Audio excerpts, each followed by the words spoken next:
Episode 1 के आखिरी scene से कहानी आगे बढ़ती है। जंगल में हलचल के बीच विवेक और स्मिता घबराए खड़े होते हैं। जंगल में गूंजती अजीब आवाजें थमने लगती हैं, लेकिन रहस्यमय सन्नाटा माहौल को और डरावना बना देता है।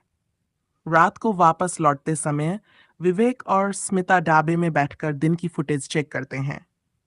कैमरे में एक धुंधली परछाई रिकॉर्ड हुई होती है, जो इंसान के आकार की है, लेकिन पूरी तरह स्पष्ट नहीं। विवेक हैरान होकर कहता है, ये परछाई माया की हो सकती है। कोई तो है जंगल के अंदर। स्मिता सहम कर जवाब देती है, मैंने कहा था ना, जंगल में माया भटकती है। विवेक इसे सच्चाई की ओर एक सुराग मानता है और जंगल में दोबारा जाने का फैसला करता है। विवेक और स्मिता गांव के बुजुर्ग बाबा नागेश्वर से मिलने जाते हैं। बाबा नागेश्वर उन्हें माया के बारे में बताना शुरू करते हैं। माया एक खुशमिजाज लड़की थी। एक दिन वो जंगल में चली गई और फिर कभी वापस नहीं आई। उसी दिन से जंगल की हवा बदल गई। रात में वहां से चीखें सुनाई देती हैं। बाबा ये भी बताते हैं कि जो लोग जंगल के अंदर गए, वे या तो लौटकर नहीं आए या फिर पागल होकर लौटे। विवेक गहराई से पूछता है, माया के साथ क्या हुआ था? क्या ये बस कहानियां हैं?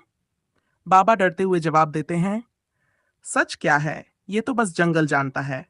लेकिन बेटा, जंगल की परछाई से दूर रहना ही बेहतर है। विवेक और स्मिता एक टॉर्च और कैमरा लेकर रात को जंगल के अंदर जाते हैं। जंगल का माहौल पूरी तरह बदल चुका है। पेड़ों की सरसराहट, दूर कहीं उल्लू की आवाज और विचित्र सन्नाटा। जैसे ही वे गहराई में जाते हैं, उन्हें लगा कि कोई उनका पीछा कर रहा है। टॉर्च की रोशनी में एक आकृति पेड़ के पीछे से झांकती है। विवेक चिल्लाता है, कौन है वहां? अचानक हवा तेज चलने लगती है और एक लड़की की हल्की सी हंसी गूंजती है। कैमरा गिर जाता है और स्क्रीन पर केवल जंगल की हलचल और टॉर्च की रोशनी दिखती है। विवेक कैमरा उठाता है और स्मिता को खोजने लगता है। कुछ दूर जाकर उसे स्मिता बेहोश मिलती है। उसके हाथ पर नाखून के गहरे निशान होते हैं। तभी एक क्षण के लिए विवेक को सामने माया की परछाई खड़ी दिखाई देती है। सफेद कपड़ों में एक धुंधला चेहरा। जैसे ही विवेक नजदीक आता है, परछाई हवा में गायब हो जाती है। जंगल की परछाई सिर्फ दिखती नहीं, महसूस भी होती है। लेकिन क्या यह सचमुच माया है, या फिर वो जंगल में मिला एक सुराग उसे माया के अतीत की ओर ले जाएगा? लेकिन क्या जंगल उसे जिंदा छोड़ देगा?